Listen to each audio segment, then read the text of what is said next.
Hi guys, कैसे हो आप। आशा करता हूँ आप ठीक होंगे। आज हमारी एसएमसी मास्टर क्लास की सेकंड चैप्टर है, जिसमें हम पढ़ेंगे बायस के बारे में। बायस है क्या?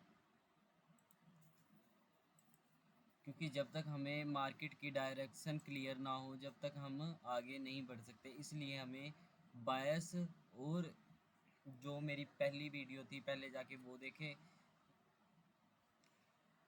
जो स्ट्रक्चर मैपिंग के लिए आसान होगी आप सभी को। बॉस चोच सब पे परफेक्ट तरीके से जो वो वीडियो को स्टडी करो, फिर आप आना इस सेकंड चैप्टर पे, जिसमें हम बात करेंगे बायस के बारे में। बायस है क्या? क्योंकि जब तक हमारा बायस क्लियर ना हो, जब तक हम मार्केट को अच्छे से स्टडी नहीं कर सकते, मार्केट की डायरेक्शन पता नहीं लगा सकते, जब तक हमारा बायस क्लियर ना हो। इसलिए हमें पहले अपना बायस क्लियर करना पड़ेगा कि आज का मार्केट का व्यू क्या होने वाला है, मार्केट आज कैसे मूव करेगी। इसलिए हमें बायस का ध्यान रखना होगा। और सेकंड पॉइंट हमारा ये होगा कि हमें विनिंग स्टेज को ग्रो करने के लिए बायस क्लियर होने चाहिए। हमें बायस पता होना चाहिए कि हमें विनिंग स्टेज को ग्रो करना कैसे है। क्योंकि जब तक हमें मार्केट की डायरेक्शन ही नहीं पता होगी, तो हम ट्रेड किस कंडीशन पे लेंगे। ये भी तो बात है कि जब हमें मार्केट की डायरेक्शन ही नहीं पता अच्छी तरह, तो हम ट्रेड किस कंडीशन पर लेंगे। चलो हम चलते हैं अब सेकंड क्वेश्चन पे। बायस हमें बायस हमारे फाइंड दो चीज़ों से होते हैं। बायस हमारे फाइंड दो चीज़ों से होते हैं। पहला पीओआई, सेकंड लिक्विडिटी। इन दोनों पॉइंट को मिला के हम बायस फाइंड करते हैं। जैसे एक पीओआई होगी, पीवाई टू लिक्विडिटी। जैसे आप एक चीज़ ये समझो, जैसे हमारे पास एक पीओआई है। अब मार्केट आ रहा है, हायर लो, हायर आए, हायर लो, हायर आए, हायर लो।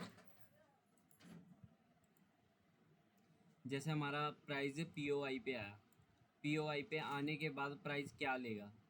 प्राइस को पीओआई टू, फिर लिक्विडिटी पे जाना होगा, लिक्विडिटी से फिर पीओआई, फिर लिक्विडिटी, फिर पीओआई, फिर लिक्विडिटी। प्राइस ऐसे मूव करता है, POI to liquidity,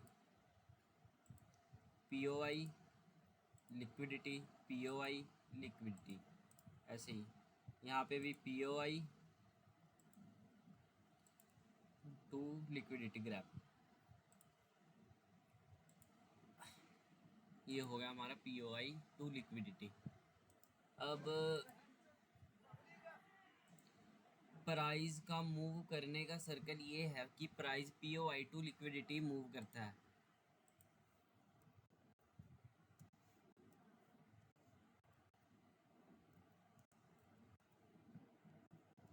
liquidity move करता है, price POI to liquidity move करता है। इन दोनों सब्जेक्ट को समझने के बाद हम बायस को अच्छी तरह से फाइंड कर सकते हैं।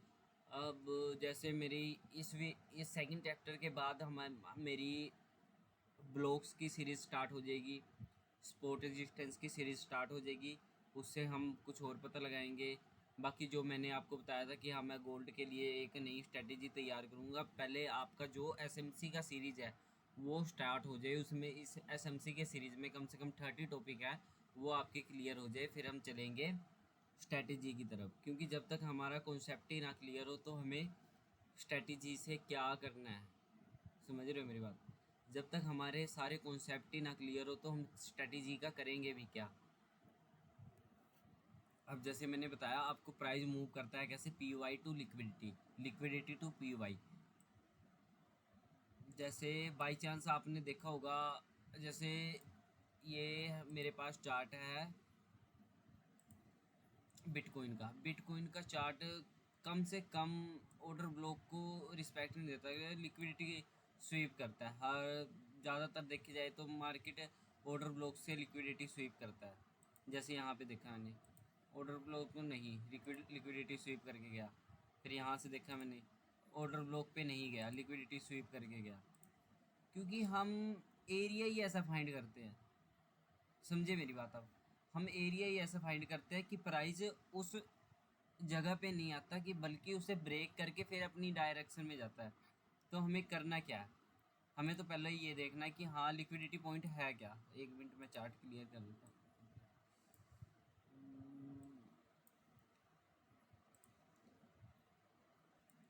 अब हमें देखना है कि हम कर क्या सकते हैं, क्योंकि मार्केट पी वाई को रिस्पेक्ट नहीं दे रहा है, तो हम कर क्या सकते हैं इसमें? आपका ख्याल भी तो यही होगा कि हम कर क्या सकते हैं, हमें करना क्या है। तो इसके लिए हम करेंगे अपना लिक्विडिटी मार्क। जैसे ये ट्रेड लाइन की लिक्विडिटी है, हमने यहाँ पे ट्रेड लाइन की लिक्विडिटी मार्क करी। लास्ट पॉइंट की लिक्विडिटी कहाँ पे है? हमने यहाँ पे लास्ट लिक्विडिटी मार्क करी।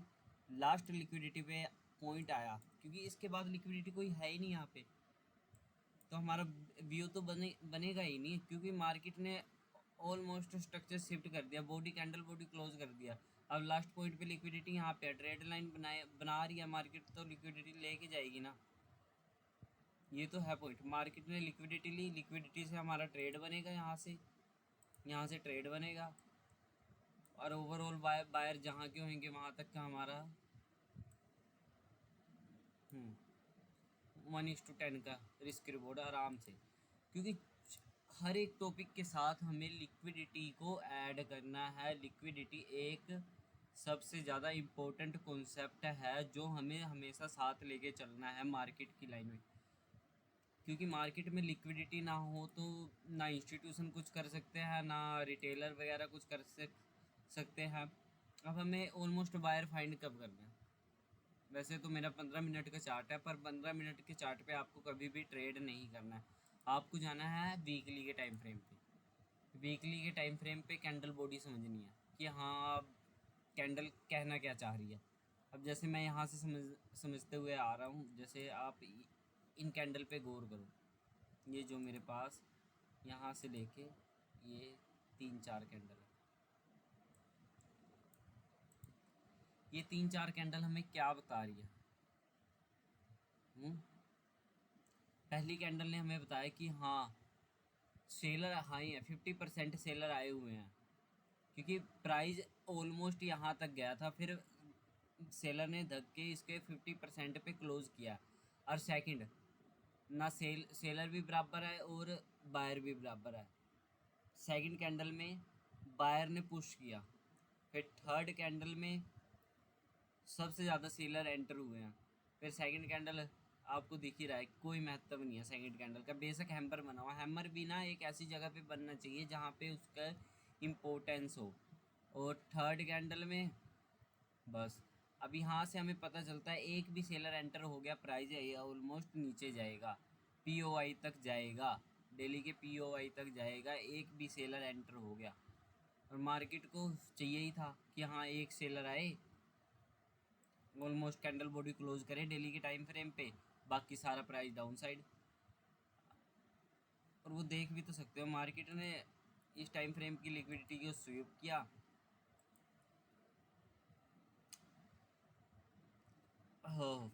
रेड कैंडल क्लोज करी, ब्लैक कैंडल आपके वाले में रेड दिख रही होगी, मेरे हिसाब से रेड कैंडल क्लोज करी, almost price down side, daily के पीओआई को मिटिगेट किया, डेली के पीओआई को ग्रैब किया, और फिर उसके बाद प्राइस आप देख सकते हो कि हाँ ऑलमोस्ट अपर साइड मूव किया है प्राइस ने, अपर साइड प्राइस ने मूव किया। बट आपको जो एक सबसे अच्छा तरीका है ना, आप वो अपर साइड की वीक मत लेना, स्टॉप लॉस छोटा करने के लिए अपर साइड की वीक को छोड़ सकते हो आप। ऑलमोस्ट यहाँ तक इसे इसे मार्क कर लो, ठीक है, ऑलमोस्ट जहाँ पे टाइपिंग हुई, टाइप किया मार्केट ने। आपको जाना है 1 आवर के टाइम फ्रेम पे। जैसे मैं थोड़ा सा अपर साइड ले लूँ, कैंडल ही ले लेते हैं, अपर साइड हमें जाना है 1 आवर के टाइम फ्रेम पे। हम 1 आवर के टाइम फ्रेम पे हमें देखना है मार्केट ने ऑलमोस्ट यहाँ टाइप किया, टैपिंग करी, टैपिंग के बाद क्या होना चाहिए, हमें ऑलमोस्ट पता होना चाहिए कि हाँ मार्केट स्ट्रक्चर शिफ्ट है, मार्केट स्ट्रक्चर शिफ्ट नहीं हुआ, फिर प्राइस आया डाउन साइड आया ऑलमोस्ट ये लास्ट स्विंग बना। हमारा मार्केट स्ट्रक्चर शिफ्ट कहाँ पर होएगा, जैसे ये डाउन साइड बना तो हमारा मार्केट स्ट्रक्चर शिफ्ट होगा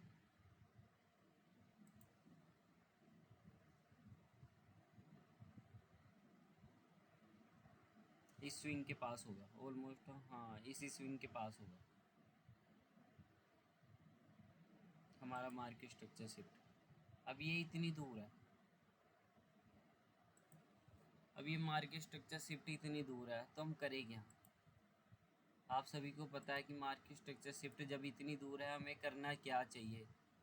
मार्केट स्ट्रक्चर शिफ्ट इतनी दूर है तो हमें करना क्या चाहिए, हमें रिसेंट स्विंग को फाइंड करना है। रिसेंट स्विंग पे मार्केट ने टैप किया, ठीक है, रिसेंट स्विंग को हमें फाइंड करना है। रिसेंट स्विंग पे मार्केट ने टैप किया, टाइप करने के बाद बस यहाँ पे हमें फाइनल हो गया कि हाँ 1 आवर पे मार्केट स्ट्रक्चर शिफ्ट हो गया। हमें ज़्यादा नहीं जाना है, हमें 15 मिनट के टाइम फ्रेम पे 15 मिनट के टाइम फ्रेम पे कुछ नहीं, यहाँ पे मार्केट स्ट्रक्चर शिफ्ट हुआ और हमें फाइंड यहाँ पे माइनर मार्केट स्ट्रक्चर शिफ्ट हुआ, हमें फाइंड करना है ओबी या लिक्विडिटी। अब हमारे पास है लिक्विडिटी, जैसे यहाँ पे हमने देख लिया कि हाँ ऑलमोस्ट मार्केट की यहाँ पे लिक्विडिटी है, लिक्विडिटी फाइंड किया। लास्ट लिक्विडिटी कहाँ तक है, यहाँ तक। इस लिक्विडिटी को हमने मार्क किया, यहाँ से ही हमारा ट्रेड बनेगा। ये होते हैं बायस, इसे हम ऐसे ही इजीली तरीके से बायस फाइंड कर सकते हैं। अब डेली के टाइम फ्रेम पे 1 आवर के टाइम फ्रेम पे जाएंगे। ऑलमोस्ट लिक्विडिटी कहाँ तक है, हमारा फर्स्ट टारगेट रहेगा यहाँ तक 1:3, फिर सेकंड टारगेट ये रहेगा दिस लिक्विडिटी ली मार्केट ने। लास्ट लिक्विडिटी लेने के बाद फिर मार्केट दोबारा आएगी पीओआई पर। अब जैसे मैंने बताया मार्केट लिक्विडिटी लेने के बाद 3 कैंडल स्विंग बना के मार्केट आएगी लिक्विडिटी के पास, ठीक है। अब मार्केट 3 कैंडल स्विंग बनाई, स्विंग हमारा वैलिड तब होगा जब यहाँ से ब्रेक हो जाएगा। अब ये स्विंग हमारा वैलिड हो गया। अब मार्केट आएगी ऑलमोस्ट अपने पीओआई, जो रिसेंट पीओआई होगा। ज़्यादातर मार्केट रिसेंट पीओआई को ज़्यादा महत्व देती है, आई मीन इम्पोर्टेंस देती है अपने लास्ट पीओआई को। अब हमारा मार्केट आई अपने रिसेंट पीओआई को, रिसेंट पीओआई एफवीजी को टाइप किया मार्केट ने। ऑलमोस्ट यहीं से अपर साइड के ट्रेड बन गई हमारी, और कुछ नहीं, ठीक है। बस ऐसे ही हमें फाइंड करना है। और मैं आपको जो सबसे ज़्यादा डाउट रहता है कि हम कोई पुल बैक है, हम उस पुल बैक को वैलिड कैसे करें कि हाँ इस टाइम कोई पुल बैक है, वो पुल बैक अभी के लिए वैलिड है या अनवैलिड है। उसको हम जानते हैं कि हम वैलिड पुल बैक कैसे फाइंड करें। जैसे एक कैंडल ये है, दिस कैंडल, मैं इसका कलर कर देता हूँ ग्रीन कलर कर देते हैं। एक कैंडल ये आ गई मेरे पास और एक कैंडल ये आ गई, ठीक है, और एक कैंडल आ गई मेरी ये।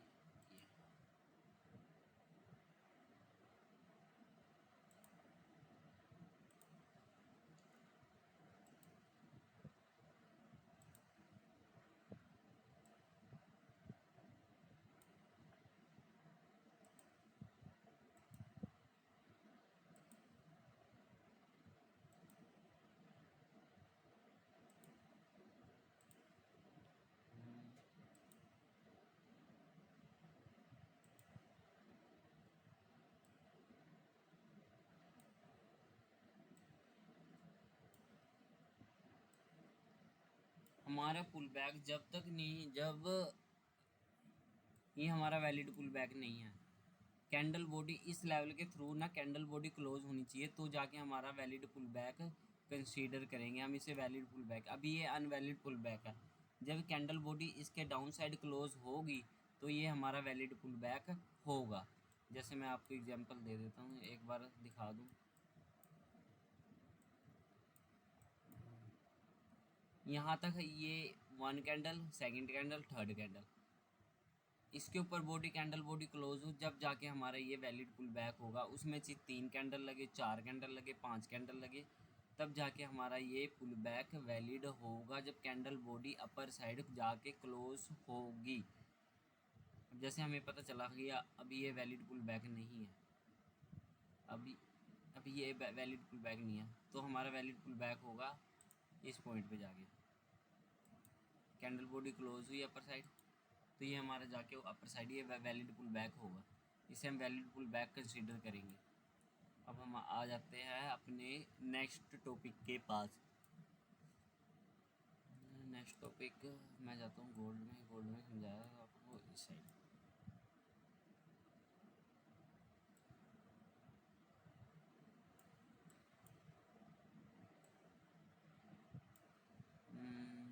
नेक्स्ट पॉइंट आता है कि हाँ, मार्केट अभी रिसेंट पे अभी किसी पीओआई पे है, तो मार्केट ऑफ कोर्स कि वो लिक्विडिटी पे जाएगा, क्योंकि प्राइस जब पीओआई पे है तो वो लिक्विडिटी पर जाएगा ही जाएगा।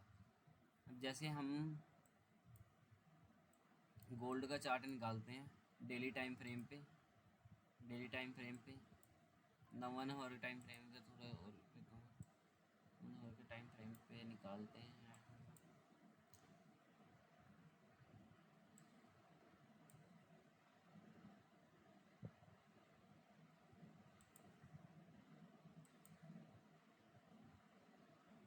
ये प्राइस मेरा 1 आवर के ऑर्डर ब्लॉक पे है, 1 आवर के ऑर्डर ब्लॉक पे आया मार्केट, पीओआई पे आया। अब मार्केट जाएगा लिक्विडिटी, मेरे पास कौन सी लिक्विडिटी है, यहाँ पे लिक्विडिटी है, इस पॉइंट पे लिक्विडिटी है एक, अब इस पॉइंट पे लिक्विडिटी है,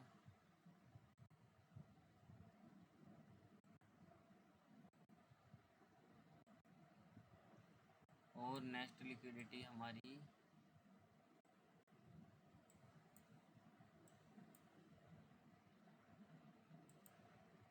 इस पॉइंट पे लिक्विडिटी है।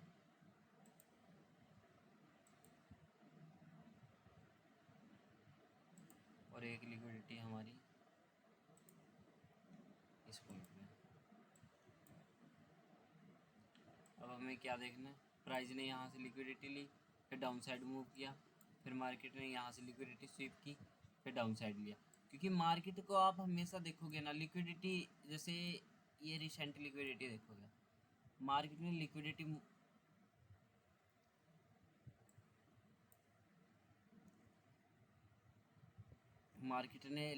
ली, पुल बैक दिया, मार्केट ने लिक्विडिटी ग्रैब की, 3 कैंडल स्विंग बना के पुल बैक लिया। फिर यहाँ पे देखो मार्केट ने लिक्विडिटी ली, 3 कैंडल स्विंग बना के पुल बैक लिया। अब मार्केट ने यहाँ की लिक्विडिटी स्वीप करी, 3 कैंडल स्विंग बना के पुल बैक लिया। ठीक है। अब कुछ ट्रेडर क्या करते हैं कि हमारा जैसे प्राइस आ रहा है डाउन साइड आ रहा है, यहाँ से आ रहा है डाउन साइड आ रहा है, प्राइस डाउन साइड आ रहा है, यहाँ पे पीओआई आ गया, पीओआई आ गया। अब हमें क्या करना होता है कि हाँ, कई ट्रेडर वेट करते हैं कि यहीं से प्राइस एकदम ऊपर चला जाएगा, कि हाँ हमें यहाँ तक मार्केट स्ट्रक्चर शिफ्ट का वेट करना पड़ेगा, उसके बाद फिर किसी पीओआई से ट्रेड लेनी पड़ेगी, क्योंकि ये जितना पॉइंट बनता है वहाँ तक की ट्रेड क्यों छोड़नी है, किस लिए छोड़नी है। ऑलमोस्ट देखा जाए तो यहाँ से यहाँ तक का कम से कम बाई चांस हमें 1300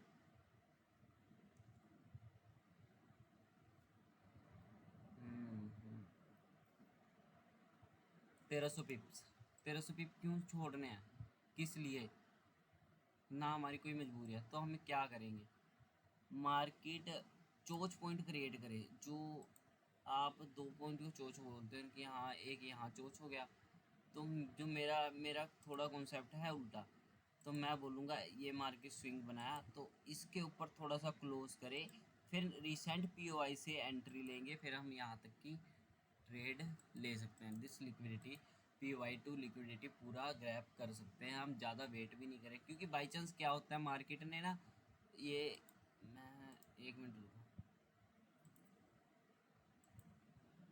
बाई चांस क्या होता है जो ट्रेडर यहाँ पे MSS होने का वेट करते हैं ना, यहाँ पे